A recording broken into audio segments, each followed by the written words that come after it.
Good evening. This is Saturday, May 29th, 2021. And sorry, a little itchy there. This video is primarily about the worst bedwetter I've ever known and one of the most bizarre characters I've ever known. My own brother, Rolf Frank Krueger. I'm going to send a link to this to his son so he really catches on. I think his son already knows what a jerk his father is. But all I got to say is I swear before God, and I swear that everything I'm about to say is true and correct to the best of my knowledge. Some of the things I'll say about Sonny Poralski or stuff like, other things you'll see that that's, partially conjecture based on deductions, stuff like that. But this is really all about one of the NFL's most notorious bedwetters, Rolf Frank Krueger, who wet the bed until he was 13 years old. Now, most of my older brothers and stuff like that, they were really gone by the time I was born, or so. Like, they were already off in the Army or in the NFL or somewhere else, or because I'm 21 years younger than the oldest, who I've already done his obituary. I really want to focus on a kind of a mysterious character who was almost never home, and that was my brother, Rolf Frank Krueger, Sr. Yeah, he managed to reproduce, married his secretary. His daughter just loves, like at family reunions, loves giving me the stink eye. Stink eye. Never even spoken to the female, the woman. She's a woman now. By the way, Cara Beth, did your daddy pay for them like 12, 14 years you spent in college racking up bachelors, never going anywhere, never getting a job before you found a guy to then impregnate you and then turn you into mommy dearest? But I'll get back to it. In another video, I mentioned the fact that I remember my brother Rolf when he was about around the age of 10 or 11, just before he moved out of this county and stuff like that. That's in regard to that's on another channel, and it's titled My First Stabbing, because I stabbed his buddy who tried to almost kill me. Stiff arm me, real gay, out there like playing football. My brother Charlie had already racked up his second All-American by then, and we were about to get ready to leave the two-faced town of Caldwell because my parents were not going to put up with having to get dressed up and go to maybe sometimes not even a full dinner, go to, the hoi polloi, the wealthy people. I think I better check on the definition of hoi polloi. That may actually mean common people.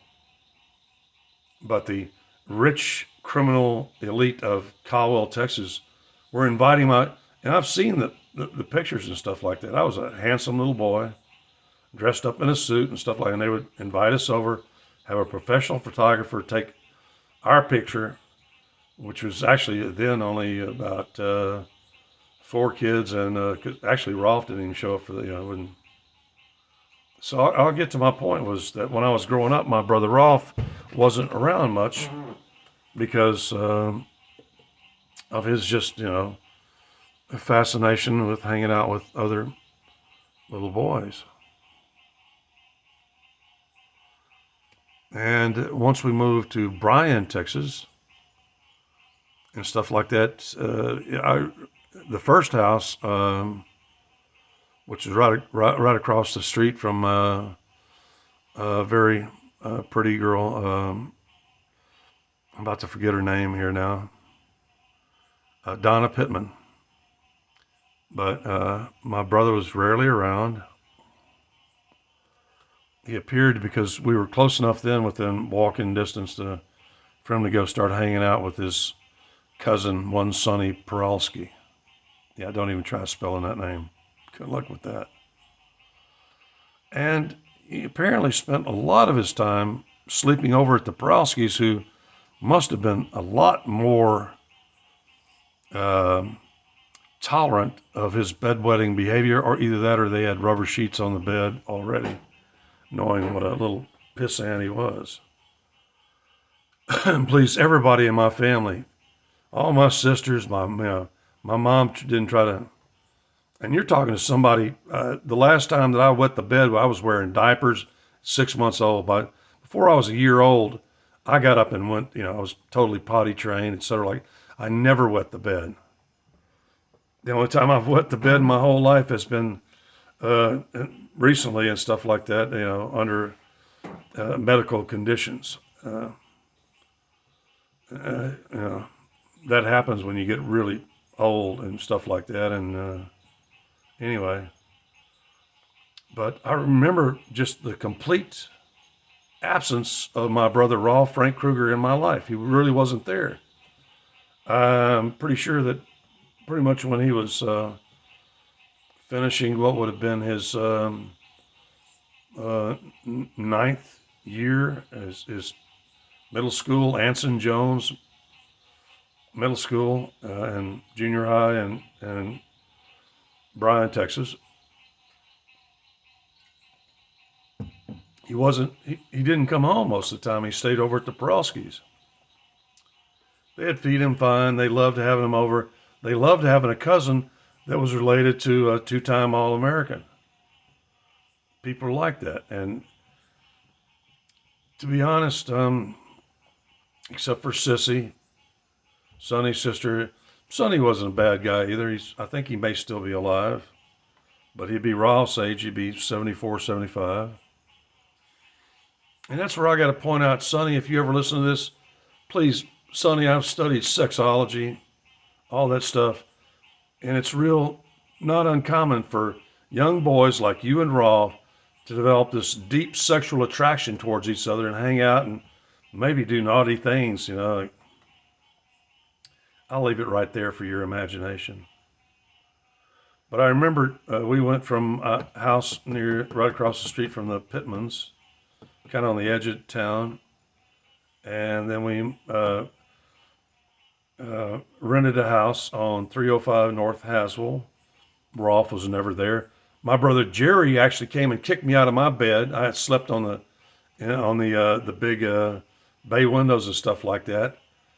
And Jerry, it was against kind of family rules, but my dad loved Jerry and loved me. My dad's two favorites was Jerry Krueger and me. I think because both of us were real science-minded. My dad was science-minded, loved engineering, loved everything mechanical. Just, he loved it. And I remember actually my brother Jerry came home after being off. I think he had already gotten his bachelor's. He wanted to work on his master's stuff but he had been off kind of roaming around and he was just, and then he came in and they gave him my bed, which is actually in the same room. My bedroom was in the large main living area and stuff like that. And at night, Jerry, oh my God, Jerry Krueger, you owe me cash money for every night because I know you're a speed freak. You told me you were a speed freak your whole life. How Doc used to send you like them 1,000-count bottles of the veterinarian with the speed in it, how you did a follow. You actually protected him one night when he was moving a load of dope in a little U-Haul trailer and stuff like that. Jerry, don't lie around me. I don't lie about you. And at night, every night, Jerry would start grinding his teeth. Oh gosh, that was 305 North Haswell. That's where Charlie actually sent me he made me think that I had received a diving mask and flippers and everything, a snorkel directly from Lloyd Bridges, had the sign. It totally conned me, embarrassed the crap out of me. Because I went to school like, hey. Anyway. So it's almost 10 minutes and I'll get to the point. It was the next house when my dad bought a house on 205 North Haswell in Bryan, Texas, and we were kind of, figuring out how that lay of the house was going to go, that's when my brother Rolf started showing up to sleep.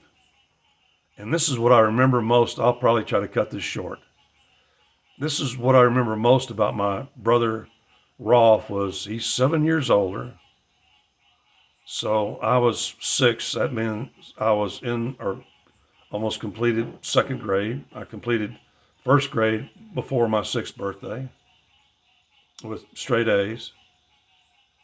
And because of the, when you got a bunch of children and stuff like that, and you're always having this furniture issue and stuff like that. So they actually, most of the time, I had a big bed, what would be now called a queen size bed, to myself.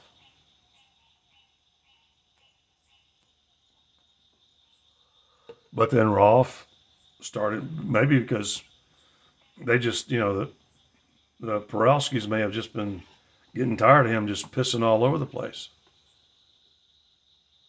When you wet the bed past a few years old, that's an indication that you got some psychiatric problems right there.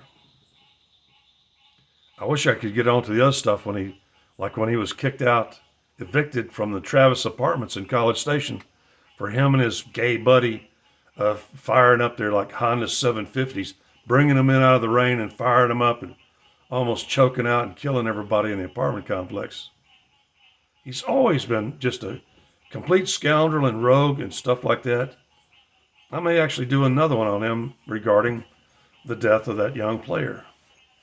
Might do another one on this channel to remind you he's been ass deep in covering up murder and every other kind of felony just to get where he wants to. He's a person that has no morals and no respect for anybody else. That's what I'm about to talk about. Is my earliest real memories of being close to Rolf Frank Krueger was that because we usually got up about 6 in the morning. 6. We never needed no alarm clocks in my house. Around 2 or 3 o'clock in the morning, on so many nights during that year, and I think going into the next year before he went off to California for a while, where Charlie trained him not to piss the bed. Charlie finally cracked down on him, and he gained about 40 pounds. Came back just plump as a fatted goose. But my first real memories of Rolf Frank Krueger, who was 7 years older than me, he was like 13. I was 6 years old. And 2 or 3 in the morning, I would wake up, and at first it would be hands and so on, and then he would use his feet to push me onto the wet spot on the queen size bed, my bed, in which he had just pissed all over it. And I would just kind of have to take it. I'm sleepy, I'm tired. But in the morning, Mama knew who the bedwetter was. And Mama could take one look at my drawers and see it wasn't me that wet the bed. It was Rolf. Because when you wet the bed, the yellow starts from the front, Rolf. The yellow starts from the front, Rolf. And when you're the poor little brother who's been pushed on the wet spot, the yellow always starts on the side of the underwear. It's simple as that. You didn't con my mother. You didn't con any member of my family. Rolf Frank Krueger, we know that you have the Lawson Maddox jackass gene, that you have no impulse control, you never have had, and that you've always treated me like somebody you can just piss on. I got news for you, motherfucker. That ain't happening. Rolf Krueger, you wet the bed until you were 13 years old. You ought to hide your face.